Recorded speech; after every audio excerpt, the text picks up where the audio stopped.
first of all, congratulations. Yeah, thank you very much. 3 times. A third time a charm, maybe. Yeah. Elected president of the Bermuda Triathlon Association last night. First of all, what was the turnout like, and who has been elected on the new committee?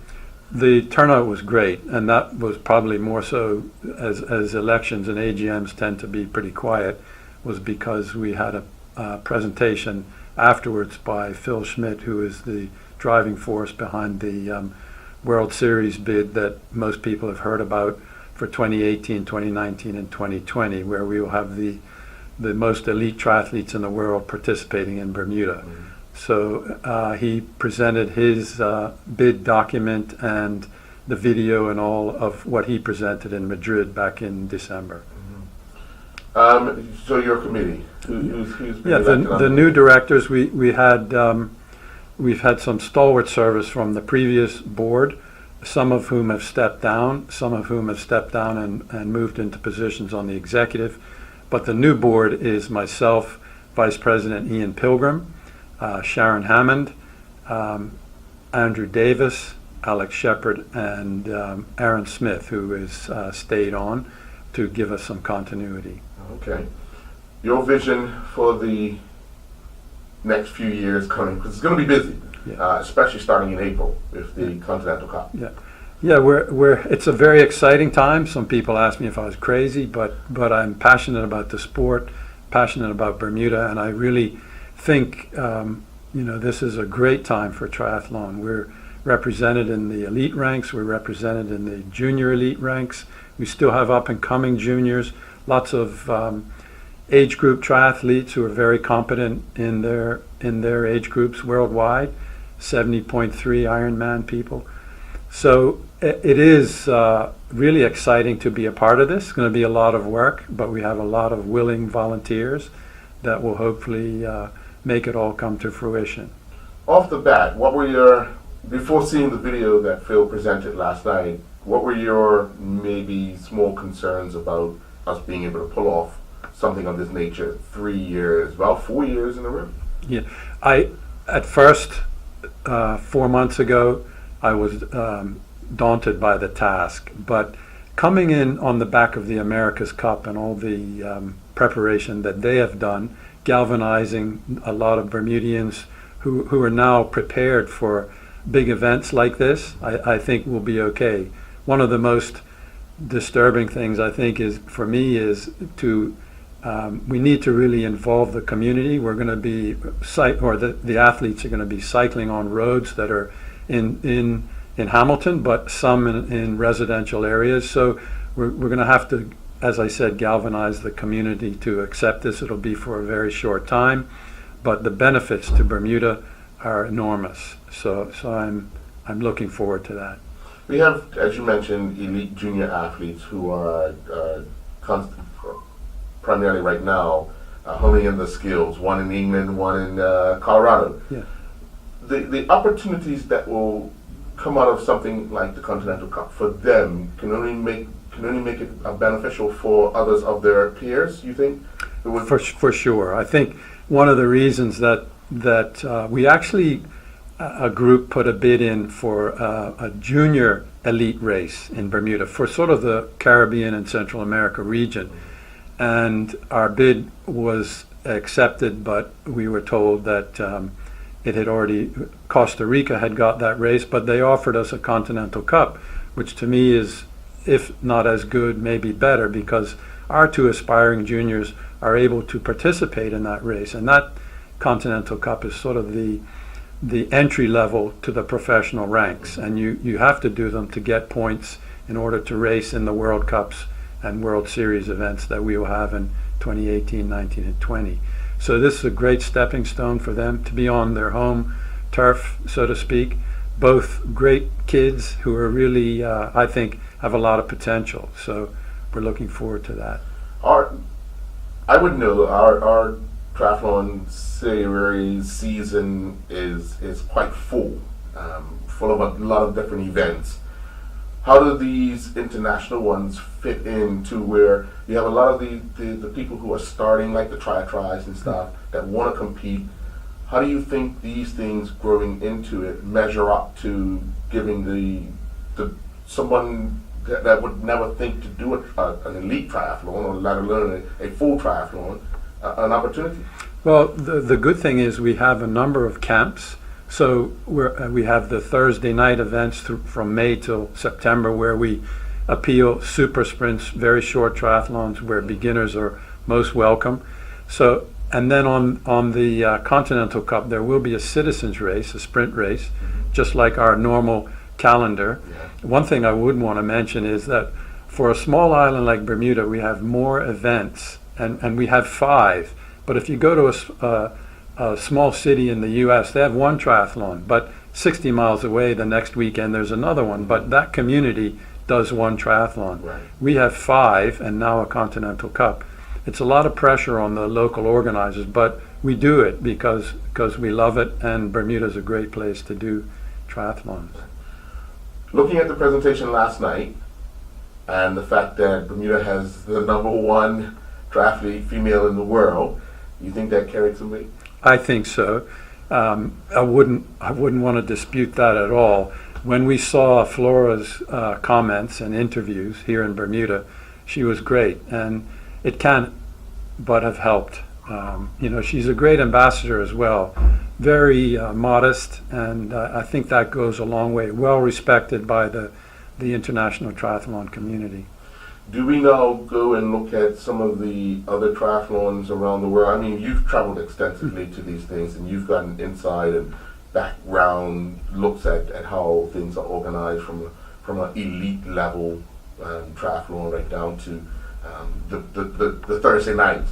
But will we see more of our technical people going to get that extra training on things to cite for, like drafting, and because triathlons can be very technical? Yes, yeah, and that's a great point, question, because we announced last night, hopefully we're just trying to finalize the details. There will be a technical officials course in the week preceding the Continental Cup.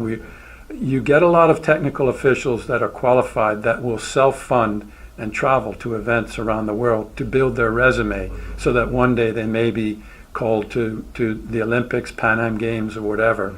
But we're hoping to get maybe 10 to 12 locals qualified. It'll be a day-and-a-half course, and that will go a long way to getting our bank of officials up to where it should be. We do lack, but we do have a lot of people that are very familiar with triathlon and do a great job for the events we have. But we'd like to take them just to that next level, because, as you say, it is very technical, drafting, all of the little idiosyncrasies that come with competing. One of the challenges I know you guys would have is that a lot of people that are very interested in marshalling are also interested in competing. So how do we measure that? How do we That is so true. We rely a lot on parents, right, whose kids are involved, but it is a struggle sometimes, and we do things like give draw prizes to volunteers. We have great sponsors that also provide staff to help. For an example, Tokyo Millennium Re, they have an event every year, and they have a group of staff, probably 20 to 30, that turn out. They enjoy being involved, and they're becoming triathlon officials in their own right. So the Continental Cup starts our triathlon year? Yes, yeah. April 9th in Hamilton. There's a local organizing committee that's growing every day, that is meeting and in correspondence and Skype calls once every 2 weeks with the technical director from overseas that the ITU has appointed. So he's almost a Bermudian right now. He's done his homework. He's looked at Google Earth and every map of Hamilton and the city, and looked at all the things that potentially could go wrong, or where he sees issues that need to be sorted out. And he will actually be visiting on the 4th of February to do a site visit, which is great. That's 60 days out. So if there's anything that he sees that needs attention, it will be done hopefully well in advance. Talking about the Continental Cup, what time frame are we talking about starting and roughly finishing because we are talking about the city of Hamilton. We all know Yes. Tokyo is usually done around 1 o'clock. It's Yes. usually open back up the road and so forth. So what are we time-wise we looking at? Yeah, I think we're looking at the same thing. There will be a youth race, but starting quite early, like at 7. Mhm. Then a citizens sprint race at 8:30, and then the good thing is the elite races are both sprints. Right. So for these guys, they're taking just under or just over an hour. So I think one starts at 10:30, and the other one starts at 12. So by 1 o'clock, Hamilton will be free for Right. for road traffic again. Right. So it's in April, so it's still early. It's not sort of in the busy season. Tokyo is normally in June, Right, so right. there's a lot more happening in the city. So I think we're in good shape. Most of the course is either Reed Street or Front Street, and so it should be fine. What about the entry level of, because you're talking about Mexicans, I mean, from our region alone, you're talking about some of the top junior athletes in the sport of triathlon coming to our show. Yeah, I heard last night that so far there are about 15 entries. We'd like to see maybe the optimum would be sort of 50 men, 40 women. I'm not sure because of cost of travel and all that we would get that many, but there are some I think there's been inquiries from Taylor Nibb, who is a very well-known female, who was with Flora in the Montreal race last year, almost at the end of the bike. So that's just one that I know of. But the Continental Cup is probably almost as competitive as anything, because these are young, aspiring professionals, like you say. They'll be from Mexico, throughout Central America, Caribbean, and also Canada and the U.S. are also eligible to race. So there's a number of coaches that our juniors have met or know, and we've reached out, or the LOC has reached out to, with the hope that they will bring a couple of athletes each. And there's a possibility of maybe a camp happening after the race here, because it's over sort of the Easter vacation break. Right. Well, you get elected right into the hot seat, the driving force. You've got some 60 odd days to a first major event, and from there it's take off, because the local side then goes through the summer period, and then preparation for 2018, that series is right on the heels of that. So a lot to do. A lot of world championships this year. The Olympic and sprint distances in Rotterdam. We hope we'll have a good team there. One thing that I would like to just mention is Ian Pilgrim has been working with the Central America and Caribbean group. Last year we went to the first Caribbean Championships, which was actually held in Miami, because it was the most easy destination for a lot of the islands to get to. And there were about 50 entries in conjunction with an American race happening in Miami.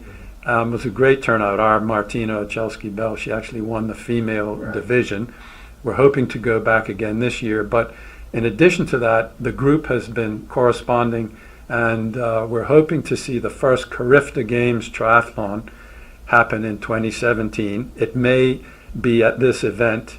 They're just finalizing the age groups and the distances, and then after that, we're hoping that Barbados has already stumped up and said they would like to do the first one, but it should become an annual event, probably similar to the Carifta swimming and Carifta track and field, but for triathlon. There's a real, Barbados has two well-known professional men, and the area is getting a lot of good coaching and a lot of good athletes aspiring to be professional triathletes. So that's exciting that could, perhaps one day we'll have the Carifta Triathlon in Bermuda. Well, keep us informed. Yes. That sounds like something that I think a lot of our youngsters can aspire to. Because you look at the ages of these kids that start out 8 and 9 division, and then when they reach the 12 and 13, they're competing in the adults, because the level of they've aspired or grown so much that they're competing with the adults in the same triathlon. And I think we're looking at probably 13 would be the initial, 13 to 15, 15 to 17, and then that's a debate right now. Do we have a third level? because you do have the ITU Elite Junior, Right. which is under 19 and under. Right. So yeah, we're really looking forward to that, coming to fruition. Okay. Well, good luck, and we'll be in touch as we Thank get you. closer to April 9th. It's always a pleasure. Thank you. Thank you. Audio Jungle.